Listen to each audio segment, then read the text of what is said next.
ਲੇਖ ਹੈ ਲੈਂਪ ਦੀ ਰੌਸ਼ਨੀ ਵਿੱਚ। ਸਾਡੀ ਸੂਝ ਦੀਆਂ ਅੱਖਾਂ ਲੈਂਪ ਵਾਲੇ ਜ਼ਮਾਨੇ 'ਚ ਖੁੱਲ੍ਹੀਆਂ ਸਨ। ਉਦੋਂ ਤੇਜ਼ ਰੌਸ਼ਨੀਆਂ ਨਹੀਂ ਸਨ। ਉਦੋਂ ਕੁਝ ਵੀ ਤੇਜ਼ ਨਹੀਂ ਸੀ। ਉਦੋਂ ਲੋਕਾਂ ਦੀ ਸ਼ਖਸੀਅਤ ਜਾਂ ਦੀਵੇ ਵਰਗੀ ਸੀ ਜਾਂ ਲੈਂਪ ਵਰਗੀ। ਸਾਡੀ ਮਾਂ ਦੱਸਦੀ ਆ ਕਿ ਲੈਂਪ ਹੈ ਤਾਂ ਦੀਵਾ ਹੀ ਸੀ, ਪਰ ਅੰਗਰੇਜ਼ਾਂ ਨੇ ਉਹਨੂੰ ਸ਼ੀਸ਼ੇ ਦਾ ਟੋਪ ਪਹਿਨਾ ਦਿੱਤਾ ਸੀ। ਲੈਂਪ ਕੇਵਲ ਲੈਂਪ ਹੀ ਨਹੀਂ ਸੀ, ਇਹ ਸਾਡੇ ਘਰ ਦਾ ਇੱਕ ਜੀਅ ਸੀ ਜਿਹੜਾ ਸ਼ਾਮ ਵੇਲੇ ਉਜਾਗਰ ਹੁੰਦਾ ਸੀ।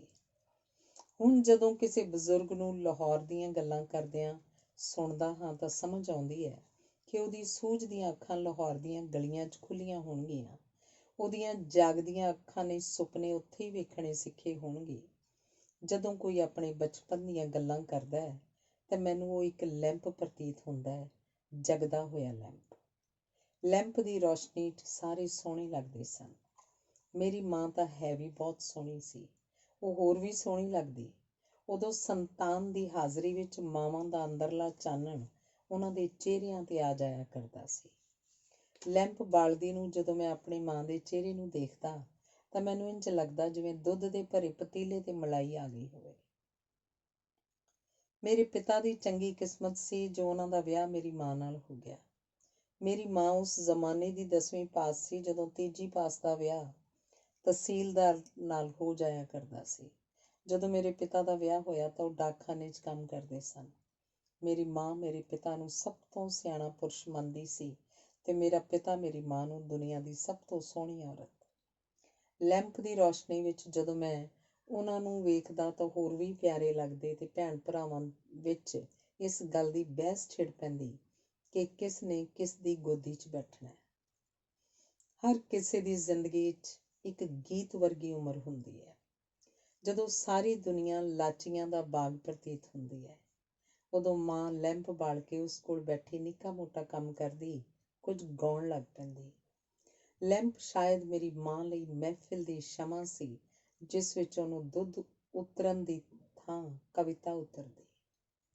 ਲੈਂਪ ਦੀ ਨਿੱਕੀ ਜਿਹੀ ਲਾਟ ਤੋਂ ਸਿੱਖਿਆ ਸੀ ਕਿ ਕਿਸੇ ਵੀ ਕੀਮਤ 'ਤੇ ਹੌਸਲਾ ਨਹੀਂ ਛੱਡਣਾ ਚਾਹੀਦਾ।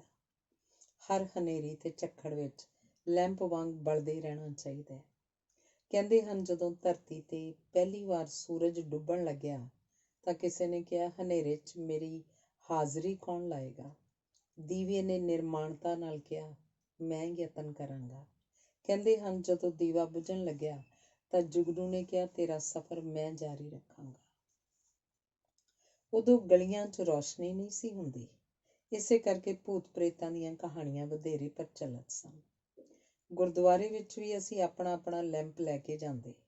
ਉਦੋਂ ਗੁਰਦੁਆਰੇ ਬਹੁਤੇ ਬਾਬੇ ਹੀ ਆਇਆ ਕਰਦੇ ਸਨ ਜਿਹੜੇ ਪਤਾਸਿਆਂ ਦਾ ਪ੍ਰਸ਼ਾਦ ਨਾਲ ਬੈਠੇ ਬੱਚੇ ਨੂੰ ਦੇ ਦਿੰਦੇ। ਅਸੀਂ ਆਪਣੇ ਆਪਣੇ ਬਾਬੇ ਮੱਲੇ ਹੋਏ ਸਨ। ਸਾਨੂੰ ਮੁਸ਼ਕਿਲ ਉਦੋਂ ਹੁੰਦੀ ਜਦੋਂ ਬੱਚੇ ਵੱਧ ਜਾਂਦੇ ਤੇ ਬਾਬੇ ਘੱਟ ਜਾਂਦੇ। ਸਾਨੂੰ ਕੀਰਤਨ ਦੀ ਕੋਈ ਸਮਝ ਨਹੀਂ ਸੀ ਪੈਂਦੀ। ਸਾਡੀਆਂ ਮਾਵਾਂ ਗੁਰਦੁਆਰੇ ਅੰਦਰ ਬੈਠ ਜਾਂਦੀਆਂ ਤੇ ਅਸੀਂ ਵਿਹੜੇ ਵਿੱਚ ਲੁਕਣ ਮੀਚੀ ਖੇਡਦੇ। ਖੇਡਦਿਆਂ ਸਾਡੇ ਕੰਨ ਤੇਜ਼ ਪੜ੍ਹੇ ਜਾਣ ਵਾਲੇ ਆਨੰਦ ਸਾਹਿਬ ਦੀ ਉਡੀਕ ਕਰਦੇ ਤੇ ਅਸੀਂ ਅੰਤਾਂ ਦੇ ਸਾਊ ਬਣ ਕੇ ਆਪਣੇ ਆਪਣੇ ਬਾਬੇ ਦੇ ਕੋਲ ਬਹਿ ਜਾਂਦੇ। ਲੈਂਪ ਇਸ ਤਰ੍ਹਾਂ ਰੱਖੇ ਜਾਂਦੇ ਜਿਵੇਂ ਉਹ ਵੀ ਸਮਾਗਮ ਕਰ ਰਹੇ ਹੋਣ। ਭੋਗ ਪੈਣ ਉਪਰੰਤ ਸੰਤੋਖਣ ਦੀ ਰਸਮ ਹੋਣੀ ਤੇ ਅਸੀਂ ਲੈਂਪ ਲੈ ਕੇ ਅੱਗੇ ਅੱਗੇ ਟੁਰਨਾ। ਸਾਨੂੰ ਇਸ ਗੱਲ ਦੀ ਤਸੱਲੀ ਹੁੰਦੀ ਕਿ ਅਸੀਂ ਗੁਰੂ ਜੀ ਨੂੰ ਘਰ ਪਹੁੰਚਾ ਕੇ ਆਏ ਹਾਂ। ਸਾਡੀ ਗਲੀ 'ਚ ਸਿਵਾਏ ਬਾਬੇ ਗੋਲੂ ਦੇ ਬਾਕੀ ਸਾਰੇ ਘਰਾਂ 'ਚ ਲੈਂਪ ਸਨ। ਬਾਬਾ ਗੋਲੂ ਦੀਵਾ ਬਾਲਦਾ ਸੀ। ਉਹ ਸ਼ਨੀ ਦੇ ਸ਼ਨੀ ਜਾਂਦਾ ਤੇ ਆਟਾ ਤੇਲ ਲੈ ਆਉਂਦਾ। ਉਹਨੂੰ ਕਹਾਣੀਆਂ ਬਹੁਤ ਆਉਂਦੀਆਂ ਸਨ। ਅਸਲ 'ਚ ਤਾਂ ਉਹਦਾ ਵਿਆਹ ਹੀ ਨਹੀਂ ਸੀ ਹੋਇਆ, ਪਰ ਉਹ ਆਪਣੀ ਪਤਨੀ ਨੂੰ ਸਾਡੀ ਚਾਚੀ ਦੱਸਦਾ। ਹਰ ਕਹਾਣੀ ਵਿੱਚੋਂ ਕਿਧਰੋਂ ਨਾ ਕਿਧਰੋਂ ਚਾਚੀ ਆ ਜਾਂਦੀ ਤੇ ਸਮੱਸਿਆ ਹੱਲ ਹੋ ਜਾਂਦੀ। ਸਾਡੀਆਂ ਅੱਖਾਂ ਵਿੱਚ ਕਲਪਨਾ ਦੇ ਸੁਰਮੇ ਦੀ ਸਿਲਾਈ ਉਸੇ ਨੇ ਪਾਈ ਸੀ। ਮੈਂ ਆਪਣੀ ਮਾਂ ਨੂੰ ਕਹਿਣਾ ਕਿ ਅਸੀਂ ਨਵਾਂ ਲੈਂਪ ਲੈ ਲਈਏ ਤੇ ਆਪਣਾ ਲੈਂਪ ਬਾਬੇ ਗੋਲੂ ਨੂੰ ਦੇ ਦਈਏ, ਪਰ ਮਾਂ ਲੈਂਪ ਦੇਣ ਲਈ ਕਦੀ ਵੀ ਨਾ ਮੰਨੀ। ਸ਼ਾਇਦ ਉਹਨੂੰ ਇਹ ਦਾਜ ਵਿੱਚ ਮਿਲਿਆ ਸੀ। ਮੇਰੀ ਮਾਂ ਨੇ ਅੰਤ ਤੱਕ ਉਹ ਲੈਂਪ ਸਾਂਭੀ ਰੱਖਿਆ। ਜਿਨ੍ਹਾਂ ਚੀਜ਼ਾਂ ਨਾਲ ਸਾਡੀਆਂ ਯਾਦਾਂ ਜੁੜੀਆਂ ਹੋਣ ਉਹਨਾਂ ਨੂੰ ਰੱਖਣ ਵਾਸਤੇ ਥਾਂ ਦੀ ਕਦੀ ਸਮੱਸਿਆ ਨਹੀਂ ਹੁੰਦੀ। ਉਦੋਂ ਸਾਡੇ ਨਿੱਕੇ ਨਿੱਕੇ ਸ਼ੌਕ ਸਨ। ਗੋਲ ਗੱਪੇ ਖਾਣ ਜਾਂਦੇ ਤਾਂ ਸੋਚਦਾ ਜਦੋਂ ਵੱਡਾ ਹੋਵਾਂਗਾ ਤਾਂ ਬਿਨਾਂ ਮੋਰੀ ਵਾਲੇ ਗੋਲ ਗੱਪੇ ਖਾਇਆ ਕਰਾਂਗਾ। ਉਦੋਂ ਸੋਚਦਾ ਸਾਂ ਪ੍ਰਧਾਨ ਮੰਤਰੀ ਤਾਂ ਬਿਨਾਂ ਮੋਰੀ ਦੇ ਗੋਲ ਗੱਪੇ ਖਾਂਦਾ ਹੋਏਗਾ। ਉਦੋਂ ਮੋਰੀ ਵਾਲੇ 1 ਪੈਸੇ ਨਾਲ ਵੀ 3 ਚੀਜ਼ਾਂ ਆ ਜਾਂਦੀਆਂ ਸਨ, ਕਿਉਂਕਿ ਕਿਸੇ ਹੋਰ ਰੋਸ਼ਨੀ ਦਾ ਅਹਿਸਾਸ ਹੀ ਨਹੀਂ ਸੀ, ਸੋ ਲੈਂਪ ਦੀ ਰੋਸ਼ਨੀ ਵੀ ਕਾਫੀ ਲੱਗਦੀ। ਵਿਆਹਾਂ ਵਿੱਚ ਨਿੱਕੇ ਨਿੱਕੇ ਮੁੰਡੇ ਸਿਰ ਤੇ ਗੈਸਾਂ ਲੈ ਕੇ ਚੱਲਦੇ। ਉਦੋਂ ਲੋਕਾਂ ਦੇ ਚਾਅ ਸੁੱਚੇ ਸਨ, ਸੋ ਉਹਨਾਂ ਦੀਆਂ ਖੁਸ਼ੀਆਂ ਵੀ ਖਾਲਸ ਸਨ। ਕਿਸੇ ਚਾਚੇ ਤਾਏ ਜਾਂ ਭੂਆ ਮਾਸੀ ਦੇ ਆਉਣ ਤੇ ਸਧਾਰਨ ਜਿਹਾ ਦਿਹਾੜਾ ਵੀ ਤਿਉਹਾਰ ਵਾਂਗ ਗੁਜ਼ਰਦਾ ਤੇ ਮਹਿਮਾਨ ਦੇ ਚਲੇ ਜਾਣ ਤੇ ਘਰ ਸ਼ਮਸ਼ਾਨ ਵਾਂਗ ਲੱਗਦਾ। ਉਹ ਬੜੀ ਗਰੀਬੀ ਦੇ ਦਿਨ ਸਨ, ਪਰ ਉਹ ਅਤ ਪ੍ਰਸੰਨਤਾ ਦਾ ਯੁੱਗ ਸੀ। ਉਦੋਂ ਮਾਂਗਵੇ ਸਾਈਕਲ ਨਾਲ ਅਸੀਂ ਗੱਡੀ ਨਾਲ ਦੌੜ ਲਾਉਂਦੇ ਸਾਂ ਤੇ ਗੁਸਲਖਾਨੇ ਵਿੱਚ ਵੀ ਸਰੋਵਰ ਵਾਂਗ ਨਹਾਉਂਦੇ ਸਾਂ। ਉਦੋਂ ਟਿਕਟ ਲੈ ਕੇ ਸਫ਼ਰ ਕਰਨ ਵਾਲਿਆਂ ਦੀ ਗਿਣਤੀ ਬੇਟਿਕਟੇ ਮੁਸਾਫਰਾਂ ਨਾਲੋਂ ਵਧੇਰੇ ਹੋਇਆ ਕਰਦੀ ਸੀ। ਉਦੋਂ ਪੁਸਤਕਾਂ ਅਜਿਹੀਆਂ ਸਨ ਜਿਹੜੀਆਂ ਵਿਦਿਆਰਥੀਆਂ ਦੇ ਨਾਲ ਨਾਲ ਅਧਿਆਪਕਾਂ ਨੂੰ ਵੀ ਸਮਝ ਆ ਜਾਇਆ ਕਰਦੀਆਂ ਸਨ। ਉਦੋਂ ਜਦੋਂ ਕਿਸੇ ਇਸਤਰੀ ਦੇ ਸੰਤਾਨ ਨਾ ਹੁੰਦੀ ਤਾਂ ਸਾਰੇ ਮਹੱਲੇ ਦੇ ਬੱਚੇ ਉਹਦੇ ਪੁੱਤਰ ਧੀਆਂ ਬਣ ਜਾਂਦੇ ਸਨ। ਸਾਡੇ ਮੁਹੱਲੇ 'ਚ ਇੱਕ ਵਿਧਵਾ ਰਹਿੰਦੀ ਸੀ, ਚੋਚੋ। ਉਹ ਵਰਤ ਬੜੇ ਰੱਖਦੀ, ਪਰ ਸਾਨੂੰ ਸਦਾ ਉਸਦੇ ਘਰੋਂ ਕੁਝ ਖਾਣ ਨੂੰ ਮਿਲ ਜਾਂਦਾ। ਉਦੋਂ ਅਸੀਂ ਆਪਣੀ ਗਲੀ 'ਚ ਦੌੜ ਸਕਦੇ ਸਾਂ। ਉਦੋਂ ਕਿਸੇ ਦੇ ਘਰੋਂ ਦਾਲ ਸਬਜ਼ੀ ਦੀ ਕੌਲੀ ਲੈ ਆਉਣੀ ਸਾਡਾ ਹੱਕ ਸੀ। ਉਹ ਯੁੱਗ ਹੀ ਇਮਾਨਦਾਰੀ ਦਾ ਸੀ। ਪਿਆਰ ਇਮਾਨਦਾਰੀ ਤੋਂ ਬਿਨਾਂ ਸੰਭਵ ਨਹੀਂ ਹੁੰਦਾ। ਲੈਂਪ ਦੀ ਰੋਸ਼ਨੀ ਤੇਲ ਤੋਂ ਬਿਨਾਂ ਸੰਭਵ ਨਹੀਂ ਸੀ, ਪਰ ਤੇਲ 'ਚ ਮਿਲਾਵਟ ਲੈਂਪ ਦੀ ਰੋਸ਼ਨੀ ਨੂੰ ਵੀ ਧੁੰਦਲਾ ਕਰ ਸਕਦੀ ਸੀ। ਉਦੋਂ ਨਿੱਕੀਆਂ ਨਿੱਕੀਆਂ ਗੱਲਾਂ ਦਾ ਹਿਸਾਬ ਨਹੀਂ ਸੀ ਰੱਖਿਆ ਜਾਂਦਾ। ਉਦੋਂ ਦਿਲਾਂ ਦੇ ਚਸ਼ਮੇ ਖੁੱਲ੍ਹੇ ਹਾਸਿਆਂ ਵਾਂਗ ਵਹਿੰਦੇ ਸਨ। ਉਦੋਂ ਲੋਕ ਇੰਨੇ ਭੋਲੇ ਸਨ ਕਿ ਜੀਪ ਨੂੰ ਟਰੱਕ ਦਾ ਬੱਚਾ ਕਹਿੰਦੇ ਸਨ। ਗੱਡੀ ਦੀ ਸੀਟੀ ਸੁਣਨ ਲਈ ਲੋਕ ਸਟੇਸ਼ਨ ਤੇ ਜਾਂਦੇ ਸਨ। ਪਹਿਲੀ ਵਾਰੀ ਜਦੋਂ ਇੱਕ ਵਿਆਹ ਵਿੱਚ ਡੋਂਗੇ ਵੇਖੇ ਤਾਂ ਉਹਨਾਂ ਨੂੰ ਮੈਂ ਵੱਡੀਆਂ ਕੌਲੀਆਂ ਸਮਝਿਆ। ਕਈ ਵਾਰੀ ਵੱਡੇ ਗੁਰਦੁਆਰੇ ਵਿੱਚ ਪ੍ਰਸ਼ਾਦ ਇੰਨਾ ਬਚ ਜਾਂਦਾ ਕਿ ਅਸੀਂ ਝੋਲੀਆਂ 'ਚ ਪਵਾ ਲੈਂਦੇ। ਉਦੋਂ ਥਾਲ ਵਿੱਚ ਕੌਲੀਆਂ ਦੀ ਗਿਣਤੀ ਘੱਟ ਹੁੰਦੀ ਸੀ, ਪਰ ਰੱਜ ਵਧੇਰੇ ਹੁੰਦਾ ਸੀ। ਸਾਡੇ ਘਰ ਜਦੋਂ ਕਿਸੇ ਮਹਿਮਾਨ ਨੇ ਆਉਣਾ, ਉਸ ਦਿਨ ਮੇਰੀ ਮਾਂ ਲੈਂਪ ਦਾ ਸ਼ੀਸ਼ਾ ਜ਼ਰੂਰ ਸਾਫ਼ ਕਰਦੀ, ਜਿਵੇਂ ਮਹਿਮਾਨ ਨੂੰ ਲੈਂਪ ਦੀ ਸਲਾਮੀ ਦੇਣੀ ਹੋਵੇ ਜਾਂ ਜਿਵੇਂ ਉਸ ਤੋਂ ਲੈਂਪ ਦਾ ਉਦਘਾਟਨ ਕਰਾਉਣਾ ਹੋਵੇ। ਉਦੋਂ ਸਾਡੀ ਨਜ਼ਰ ਬਹੁਤੀ ਦੂਰ ਤੱਕ ਨਹੀਂ ਸੀ ਜਾਂਦੀ। ਸ਼ਾਇਦ ਬਹੁਤੀ ਦੂਰ ਤੱਕ ਵੇਖਣ ਦੀ ਲੋੜ ਵੀ ਨਹੀਂ ਸੀ।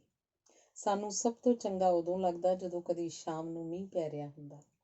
ਅਸੀਂ ਸਾਰੇ ਬੂਹੇ ਬਾਰੀਆਂ ਬੰਦ ਕਰਕੇ ਖੇਸ ਵਿੱਚ ਆ ਕੇ ਬਹਿ ਜਾਂਦੇ ਤੇ ਵੇਸਣ ਜਾਂ ਕਿਸੇ ਹੋਰ ਚੀਜ਼ ਦੇ ਤਵੇ ਉੱਤੇ ਪੱਕਣ ਦੀ ਉਡੀਕ ਕਰਦੇ ਕਰਦੇ ਹਰ ਕਿਸੇ ਦੀ ਵਾਰੀ ਬੰਨ੍ਹ ਲੈਂਦੇ।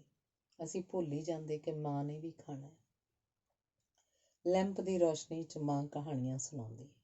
ਉਹਦੀ ਹਰ ਕਹਾਣੀ 'ਚ ਕੋਈ ਨਾ ਕੋਈ ਕਿਲ੍ਹਾ ਹੁੰਦਾ ਜਿਸ ਵਿੱਚ ਜ਼ਾਲਮ ਰਾਜਾ ਰਹਿ ਰਿਹਾ ਹੁੰਦਾ। ਰਾਜਾ ਆਪਣੀਆਂ ਰਾਣੀਆਂ ਨਾਲ ਵਧੀਕੀਆਂ ਕਰਦਾ ਤੇ ਪਰਜਾ ਉੱਤੇ ਜ਼ੁਲਮ। ਮਗਰੋਂ ਜਾ ਕੇ ਪਤਾ ਲੱਗਿਆ ਕਿ ਪੰਜਾਬੀ ਸਾਹਿਤ ਅਤੇ ਸੱਭਿਆਚਾਰ ਵਿੱਚ ਰਾਜੇ ਦੀ ਸਦਾ ਨਿੰਦਾ ਹੀ ਹੋਈ ਹੈ। ਸੋਚਦਾ ਹਾਂ ਰਾਜਾ ਜਾਬਰ ਨਹੀਂ ਹੁੰਦੇ ਹੋਣਗੇ, ਸਗੋਂ ਜਾਬਰ ਹੀ ਰਾਜੇ ਬਣ ਜਾਂਦੇ ਹੋਣਗੇ। ਉਹਨਾਂ ਮਹਿਲਾਂ ਵਿੱਚ ਲੰਮੀਆਂ ਜੀਭਾਂ ਵਾਲੀਆਂ ਤਲਵਾਰਾਂ ਵਰਗੀਆਂ ਮਿਸਾਲਾਂ ਜਲਦੀਆਂ ਹੋਣਗੀਆਂ, ਜਿਨ੍ਹਾਂ ਦੀ ਰੋਸ਼ਨੀ 'ਚ ਸਭ ਕੁਝ ਬੜਾ ਭਿਆਨਕ ਪ੍ਰਤੀਤ ਹੁੰਦਾ ਹੋਏਗਾ। ਮਹਿਲਾਂ ਵਿੱਚ ਮਿੱਠੇ ਤੇ ਮੱਠੇ ਸੁਭਾਅ ਵਾਲੇ ਲੈਂਪ ਨਹੀਂ ਬਲਦੇ ਹੋਣਗੇ।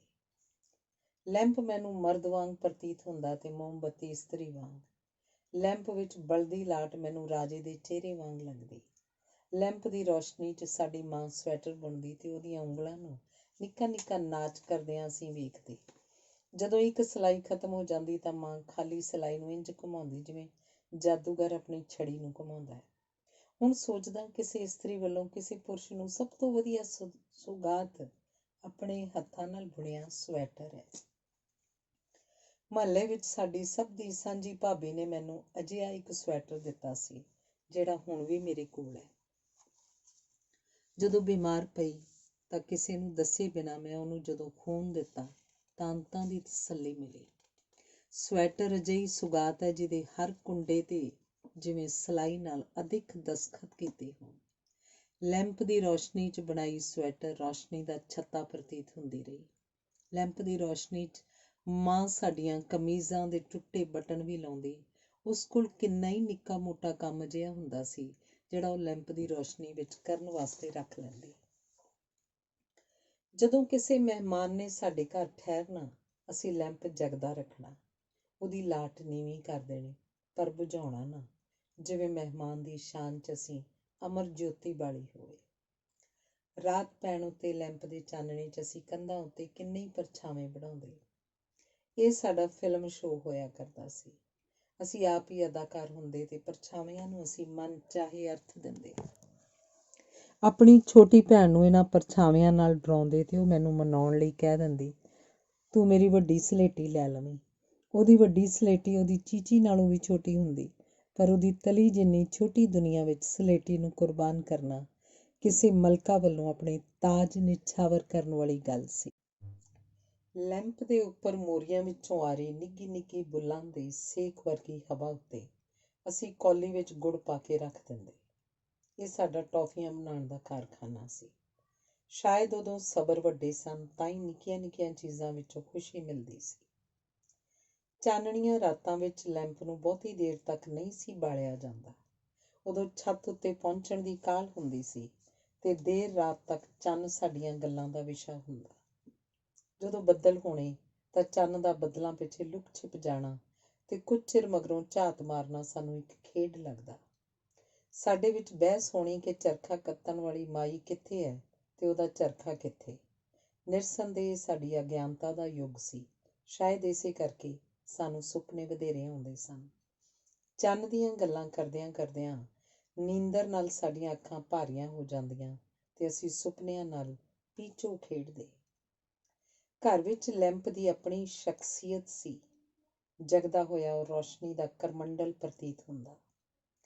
ਕਦੀ ਉਹ ਸ਼ੀਸ਼ੇ ਦੀ ਜੇਲ੍ਹ ਵਿੱਚ ਕੈਦ ਲਾਟ ਪ੍ਰਤੀਤ ਹੁੰਦਾ। ਦਿਨ ਵੇਲੇ ਲੈਂਪ ਉਦਾਸ ਜਿਹਾ ਲੱਗਦਾ, ਬੁਝਿਆ ਬੁਝਿਆ, ਰੁੱਸਿਆ ਰੁੱਸਿਆ। ਉਦੋਂ ਸਾਧਨ ਘੱਟ ਸਨ, ਪਰ ਸਾਧਨਾ ਵਧੇਰੇ ਸੀ। ਉਦੋਂ ਮਜਬੂਰੀਆਂ ਵਧੇਰੇ ਸਨ, ਮਿਹਨਤ ਵਧੇਰੇ ਕਰਨੀ ਪੈਂਦੀ ਹੀ ਨਹੀਂ ਸੀ, ਚੰਗੀ ਵੀ ਲੱਗਦੀ ਸੀ। ਮਜਬੂਰੀਆਂ ਵਾਸੀ ਸਾਨੂੰ ਦੋਵਾਂ ਭਰਾਵਾਂ ਨੂੰ ਨਿੱਕੀ ਉਮਰ 'ਚ ਅਨੇਕਾਂ ਕੰਮ ਕਰਨੇ ਪਏ। ਸਾਡੇ ਵਿੱਚੋਂ ਜਦੋਂ ਕਿਸੇ ਨੂੰ ਦੇਰ ਹੋ ਜਾਣੀ ਤਾਂ ਪਿਤਾ ਨੇ ਲੈਂਪ ਲੈ ਕੇ ਸਾਨੂੰ ਅੱਗੋਂ ਲੈਣ ਆਉਣਾ ਤੇ ਬਾਕੀ ਸਾਰਿਆਂ ਨੇ ਹਨੇਰੇ 'ਚ ਸਾਡੀ ਉਡੀਕ ਕਰਨੀ। ਇਸ ਹਾਲਤ ਵਿੱਚ ਕਈ ਵਾਰੀ ਦੀਵਾਲੀ ਦਾ ਬਚਿਆ ਕੋਈ ਦੀਵਾ ਵੀ ਬਾਲ ਲਿਆ ਜਾਂਦਾ। ਦੇਰ ਨਾਲ ਆਉਣ ਕਰਕੇ ਬਾਕੀ ਸਾਰਿਆਂ ਨੇ ਰੋਟੀ ਖਾ ਲਈ ਹੁੰਦੀ ਤੇ ਜਦੋਂ ਸਾਡੀਆਂ ਥਾਲੀਆਂ ਦੇ ਨੇੜੇ ਲੈਂਪ ਰੱਖਿਆ ਜਾਂਦਾ ਤਾਂ ਸੂਰਜ ਦੇ ਗੁਆਂਢ 'ਚ ਬੈਠੇ ਹੋਣ ਦਾ ਅਹਿਸਾਸ ਹੁੰਦਾ। ਲੈਂਪ ਦੀ ਰੌਸ਼ਨੀ ਵਿੱਚ ਸਕੂਲ ਦੀਆਂ ਕਿਤਾਬਾਂ ਨੂੰ ਅਸੀਂ ਪੋਥੀਆਂ ਵਾਂਗ ਪੜ੍ਹਦੇ, ਉੱਚਾ ਉੱਚਾ ਬੋਲ ਬੋਲ ਕੇ। ਉਦੋਂ ਪੁਸਤਕਾਂ ਸਨ ਵੀ ਥੋੜ੍ਹੀਆਂ, ਸੋ ਕਈ ਵਾਰ ਪੜ੍ਹ ਲਈਆਂ ਜਾਂਦੀਆਂ ਸਨ। ਉਦੋਂ ਮਾਪਿਆਂ ਕੋਲ ਬੱਚਿਆਂ ਦੇ ਪ੍ਰਸ਼ਨਾਂ ਦੇ ਉੱਤਰ ਦੇਣ ਦੀ ਵਿਹਲ ਸੀ। ਉਦੋਂ ਘਰਾਂ 'ਚ ਚੀਜ਼ਾਂ ਘੱਟ ਤੇ ਪਿਆਰ ਵਧੇਰੇ ਹੁੰਦਾ ਸੀ। ਉਦੋਂ ਮਹਿਮਾਨ ਦੇ ਆਉਣ ਉੱਤੇ ਨਹੀਂ, ਜਾਣ ਉੱਤੇ ਉਦਾਸੀ ਦਾ ਅਹਿਸਾਸ ਹੁੰਦਾ ਸੀ। ਜਦੋਂ ਕਿਸੇ ਦੇ ਵਿਆਹ ਦਾ ਪੋਸਟ ਕਾਰਡ ਆਉਣਾ, ਅਸੀਂ ਉਸੇ ਦਿਨ ਆਪਣੇ ਕੱਪੜੇ ਧੋਣੇ ਆਰੰਭ ਕਰ ਦਿੰਦੇ ਸਾਂ। ਉਦੋਂ ਮਾਂ ਦੇ ਰੁਝੇਵਿਆਂ ਵਿੱਚ ਹਰ ਕਿਸੇ ਲਈ ਥਾਂ ਸੀ। ਉਦੋਂ ਜਿਹੜੀ ਚਾਚੀ ਹੁੰਦੀ, ਉਹ ਸਾਰੇ ਮਹੱਲੇ ਦੀ ਚਾਚੀ ਹੁੰਦੀ ਤੇ ਹਰ ਭਾਬੀ ਦੇ ਦਰਜਨਾਂ ਦਿਓਰ ਹੁੰਦੇ। ਮਾਂ ਨੂੰ ਰਜਾਈਆਂ ਭਰਵਾਉਣ ਦਾ ਵਧੇਰੇ ਹੀ ਸ਼ੌਕ ਸੀ। ਸਾਡੇ ਸਾਰੇ ਮਹੱਲੇ ਦੀਆਂ ਰਜਾਈਆਂ ਸਾਡੀ ਮਾਂ ਨੇ ਹੀ ਭਰਵਾਈਆਂ ਸਨ। ਜੇ ਕਿਸੇ ਨੇ ਮੱਝ ਰੱਖੀ ਹੁੰਦੀ ਤਾਂ 7 ਘਰਾਂ 'ਚ ਲੱਸੀ ਪਹੁੰਚਦੀ। ਅਸੀਂ ਰੋਟੀ ਆਪਣੇ ਹੱਥਾਂ ਵਿੱਚ ਲੈ ਕੇ ਗੁਆਂਢੀਆਂ ਦੇ ਘਰੋਂ ਸਬਜ਼ੀ ਲੈਣ ਨਿਕਲ ਪੈਂਦੇ। ਉਦੋਂ ਬਹੀਆਂ ਦੀ ਥਾਂ ਤਾਜ਼ੀਆਂ ਚੀਜ਼ਾਂ ਖਾਣ ਦਾ ਰਿਵਾਜ ਸੀ। ਉਦੋਂ ਨਲਕਿਆਂ ਤੇ ਤੰਦੂਰਾਂ ਤੇ ਮੇਲੇ ਲੱਗਦੇ ਸਨ। ਉਦੋਂ ਆਪਣੱਤ ਦੀ ਭਾਵਨਾ ਸੀ। ਉਦੋਂ ਕੱਪੜੇ ਲਾਹ ਕੇ ਵੀ ਨੰਗੇ ਹੋਣ ਦਾ ਅਹਿਸਾਸ ਨਹੀਂ ਸੀ ਹੁੰਦਾ। ਉਦੋਂ ਲੋਕਾਂ ਦੀ ਨਜ਼ਰ ਵਿੱਚ ਸ਼ਰਮ ਸੀ। ਉਦੋਂ ਖੋਹਣ ਦੀ ਥਾਂ ਕੁਝ ਦੇਣ ਦੀ ਬਿਰਤੀ ਬਲਵਾਨ ਸੀ। ਉਦੋਂ ਲੋਕਾਂ ਦਾ ਸੁਭਾਅ ਲੈਂਪ ਵਰਗਾ ਸੀ, ਆਲੇ ਦੁਆਲੇ ਨੂੰ ਰੁਸ਼ਨਾਉਣ ਵਾਲਾ। ਉਦੋਂ ਆਪਣੇ ਆਪ ਨੂੰ ਸਵੀਕਾਰ ਕਰਨ ਦਾ ਖਤਰਾ ਸਹੇੜਨ ਦੀ ਦਲੇਰੀ ਸੀ। ਉਦੋਂ ਦੂਜਿਆਂ ਦੇ ਬਰਾਬਰ ਉੱਚੇ ਉੱਠਣ ਦਾ ਸ਼ੌਕ ਸੀ। ਦੂਜਿਆਂ ਨੂੰ ਡੇਗ ਕੇ ਆਪਣੇ ਬਰਾਬਰ ਕਰਨ ਦਾ ਤਰੀਕਾ ਅਜੇ ਕਿਸੇ ਨੇ ਨਹੀਂ ਸੀ ਸਿੱਖਿਆ। ਉਦੋਂ ਲੋਕ ਆਪਣੇ ਆਪ ਨਾਲ ਪ੍ਰਸੰਨ ਸਨ। ਉਦੋਂ ਅਸਹਿਮਤ ਹੋਣ ਦੀ ਥਾਂ ਵਧੇਰੇ ਯਤਨ ਸਹਿਮਤ ਹੋਣ ਦਾ ਕੀਤਾ ਜਾਂਦਾ ਸੀ। ਜਦੋਂ ਮੇਰੀ ਮਾਂ ਦਾ ਰਿਸ਼ਤਾ ਆਇਆ ਤਾਂ ਮੇਰੇ ਪਿਤਾ ਤੇ ਤਾਇਆ ਜੀ ਸੁੱਤੇ ਹੋਏ ਸਨ। ਦਾਦਾ ਜੀ ਨੇ ਮਾਮਾ ਜੀ ਨੂੰ ਕਿਹਾ, ਜਾਓ ਆਵਾਜ਼ ਮਾਰੋ, ਜਿਹੜਾ ਪਹਿਲਾਂ ਜਾਗ ਪਿਆ ਉਸੇ ਨਾਲ ਰਿਸ਼ਤਾ ਪੱਕਾ ਕਰ ਲਾਂਗੇ। ਮੇਰੇ ਪਿਤਾ ਘੋੜੇ ਹੀ ਨਹੀਂ, ਸਭ ਕੁਝ ਵੇਚ ਕੇ ਸੌਂਦੇ ਸਨ, ਪਰ ਉਸ ਕਿਸਮਤ ਦੀ ਘੜੀ 'ਚ ਮੇਰੇ ਤਾਇਆ ਜੀ ਸੁੱਤੇ ਰਹੇ ਤੇ ਪਿਤਾ ਜੀ ਜਾਗ ਪਏ। ਇਵੇਂ ਸਾਡੀ ਬਣਨ ਵਾਲੀ ਤਾਈ ਸਾਡੀ ਮਾਂ ਬਣ ਗਈ। ਉਦੋਂ ਵਾਅਦੇ ਪੂਰੇ ਕਰਨ ਵਾਸਤੇ ਕੀਤੇ ਜਾਂਦੇ ਸਨ, ਮੁੱਕਰਨ ਵਾਸਤੇ ਨਹੀਂ। ਮੇਰੇ ਮਾਤਾ ਪਿਤਾ ਦਾ ਸੁਭਾਅ ਵੱਖਰਾ ਸੀ। ਮਾਂ ਚੰਗਾ ਜੀਵਨ ਜਿਉਣ, ਸਾਫ਼ ਸੁਥਰਾ ਪਹਿਨਣ ਤੇ ਚੰਗਾ ਖਾਣ ਖੁਆਉਣ ਵਾਲੀ ਸੀ, ਜਦੋਂ ਕਿ ਪਿਤਾ ਸਰਲ, ਸਾਊ, ਸਿੱਧੇ ਤੇ ਸੰਜਮੀ ਸੁਭਾਅ ਵਾਲੇ ਸਨ। ਪਰ ਪਿਤਾ ਨੂੰ ਰੱਜ ਮਾਂ ਦੀਆਂ ਪਕਾਈਆਂ ਰੋਟੀਆਂ ਨਾਲ ਹੀ ਆਉਂਦਾ। ਉਹਨਾਂ ਦੇ ਸੁਭਾਅ ਵੱਖਰੇ ਸਨ, ਉਹਨਾਂ ਦੀ ਸੋਚ ਵੱਖਰੀ ਸੀ, ਪਰ ਇੱਕ ਦੂਜੇ ਤੋਂ ਬਿਨਾਂ ਉਹ ਆਪਣੇ ਆਪ ਨੂੰ ਅਧੂਰਾ ਸਮਝਦੇ ਸਨ। ਜਦੋਂ ਕਦੇ ਮਾਂ ਬਿਮਾਰ ਪੈਂਦੀ ਤਾਂ ਪਿਤਾ ਜੀ ਲਾਡ ਨਾਲ ਕਹਿੰਦੇ, ਮੈਂ ਤੇਰੇ ਤੋਂ ਪਹਿਲਾਂ ਮਰਨਾ, ਤੂੰ ਕਾਹਲ ਨਾ ਕਰ। ਮੇਰੇ ਪਿਤਾ ਨੇ ਨਵੇਂ ਦੰਦ ਲਾਉਣ ਦੀ ਤਜਵੀਜ਼ ਇਹ ਕਹਿ ਕੇ ਰੱਦ ਕਰ ਦਿੱਤੀ ਕਿ ਰੱਬ ਨਾਲ ਧੋਖਾ ਨਹੀਂ ਕਰਨਾ। ਮੌਤ ਬਾਰੇ ਪਿਤਾ ਜੀ ਦਾ ਵਿਚਾਰ ਸੀ, ਅਸੀਂ ਤਾਂ ਤਿਆਰ ਬੈਠੇ ਹਾਂ, ਉਹ ਬੁਲਾਉਣਾ ਹੀ ਭੁੱਲ ਗਿਆ। ਉਹ ਕਿਹਾ ਕਰਦੇ ਸਨ, ਮੇਰੀ ਆਤਮਾ ਦੀ ਸ਼ਾਂਤੀ ਵਾਸਤੇ ਕਿਸੇ ਅਰਦਾਸ ਦੀ ਲੋੜ ਨਹੀਂ, ਮੇਰੀ ਆਤਮਾ ਸ਼ਾਂਤ ਹੈ। ਮੇਰੇ ਪਿਤਾ ਜੀ ਵਿੱਚ ਮਹਾਨ ਬਣਨ ਦੀ ਕੋਈ ਇੱਛਾ ਨਹੀਂ ਸੀ। ਉਹ ਸਧਾਰਨ ਵਿਅਕਤੀ ਬਣੇ ਰਹਿਣਾ ਚਾਹੁੰਦੇ ਸਨ। ਆਪਣੀ ਲੈਂਪ ਦੀ ਰੌਸ਼ਨੀ ਵਾਲੀ ਨਿੱਕੀ ਜਿਹੀ ਦੁਨੀਆ ਵਿੱਚ ਉਹ ਪ੍ਰਸੰਨ ਹੀ ਨਹੀਂ ਸਨ, ਅਤੀ ਪ੍ਰਸੰਨ ਸਨ। ਉਹਨਾਂ ਨੇ ਆਪਣੇ ਵਿਹਾਰ ਨਾਲ ਸਿੱਧ ਕੀਤਾ ਕਿ ਪ੍ਰਸੰਨਤਾ ਵਖਰੇਵਿਆਂ ਵਿੱਚ ਹੈ, ਸਧਾਰਨ ਬਣੇ ਰਹਿਣ ਵਿੱਚ ਹੈ, ਦੂਜਿਆਂ ਨੂੰ ਜਿਵੇਂ ਵੀ ਉਹ ਹਨ ਸਵੀਕਾਰ ਕਰਨ ਵਿੱਚ ਹੈ। ਉਦੋਂ ਲੋਕਾਂ ਦੀ ਉਦਾਸੀ ਵਿੱਚ ਵੀ ਰੌਣਕ ਸੀ। ਉਦੋਂ ਗੱਡੀ ਦਾ ਮੂੰਹ ਉੱਤਰ ਵੱਲ ਤੇ ਸਵਾਰੀਆਂ ਦੇ ਮੂੰਹ ਦੱਖਣ ਵੱਲ ਨਹੀਂ ਸਨ ਹੁੰਦੇ। ਲੈਂਪ ਦੀ ਰੌਸ਼ਨੀ 'ਚ ਗੱਲਾਂ ਕੀਤੀਆਂ ਜਾਂਦੀਆਂ ਸਨ, ਬਹਿਸ ਨਹੀਂ। ਹੁਣ ਤਾਂ ਇਹ ਵੀ ਸਹਿਮਤੀ ਨਹੀਂ ਹੁੰਦੀ ਕਿ ਗੱਲ ਕੀ ਕਰੀਏ। ਅੱਜ ਕੱਲ੍ਹ ਬੱਚੇ ਸੋਚਦੇ ਹਨ, ਮਾਪਿਆਂ ਦਾ ਬੁੱਧੂ ਕਿਵੇਂ ਬਣਾਈਏ।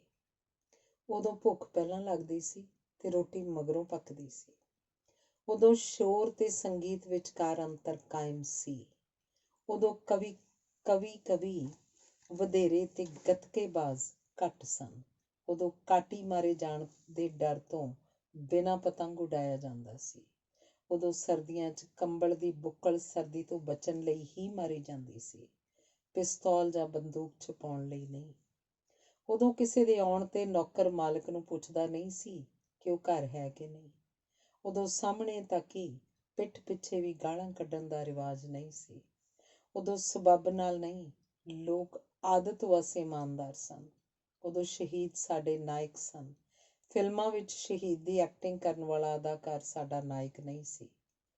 ਉਦੋਂ ਪੀਚੋ ਗੀਟੇ, ਲੁਕਣ ਮੀਚੀ, ਕੋਟਲਾ ਛਪਾਕੀ ਆਦਿ ਹਰਾਉਣ ਦੀ ਭਾਵਨਾ ਨਾਲ ਨਹੀਂ, ਖੇਡਣ ਦੀ ਭਾਵਨਾ ਨਾਲ ਖੇਡੇ ਜਾਂਦੇ ਸਨ। ਉਦੋਂ ਸੁਣਾਉਣ ਨਾਲੋਂ ਸੁਣਨ ਦਾ ਰਿਵਾਜ ਵਧੇਰੇ ਸੀ। ਉਦੋਂ ਖੇਤਾਂ ਵਿੱਚ ਨਦੀਨਾਂ ਨਾਲੋਂ ਫਸਲ ਵਧੇਰੇ ਹੁੰਦੀ ਸੀ। ਉਦੋਂ ਸ਼ਕਲ ਵਿਗਾੜ ਕੇ ਫੈਸ਼ਨ ਕਰਨ ਦਾ ਰਿਵਾਜ ਨਹੀਂ ਸੀ। ਉਦੋਂ ਕਵੀ ਆਪਣੀ ਕਵਿਤਾ ਸੁਣਾਉਣ ਦੀ ਜ਼ਿੱਦ ਨਹੀਂ ਕਰਦੇ ਸਨ। ਉਦੋਂ ਦੁਸ਼ਮਣੀ ਵਿੱਚ ਵੀ ਸਲੀਕਾ ਸੀ। ਪਰਸੋਂ ਜਦੋਂ ਮੈਂ ਘਰ ਪਰਤਿਆ ਤਾਂ ਬਿਜਲੀ ਦੀ ਖਰਾਬੀ ਕਾਰਨ ਮੇਰੀ ਪਤਨੀ ਮੇਰੀ ਮਾਂ ਦੇ ਦਾਜ ਵਾਲਾ ਪੁਰਾਣਾ ਲੈਂਪ ਸਾਫ਼ ਕਰ ਰਹੀ ਸੀ। ਉਹਨੂੰ ਵੇਖ ਕੇ ਯਾਦਾਂ ਦਾ ਇੱਕ ਕਾਫਲਾ ਮੇਰੇ ਨਾਲ ਹੋ ਟੁਰਿਆ ਤੇ ਅਸੀਂ ਲੈਂਪ ਦੀ ਰੌਸ਼ਨੀ ਵਿੱਚ। ਧੰਨਵਾਦ।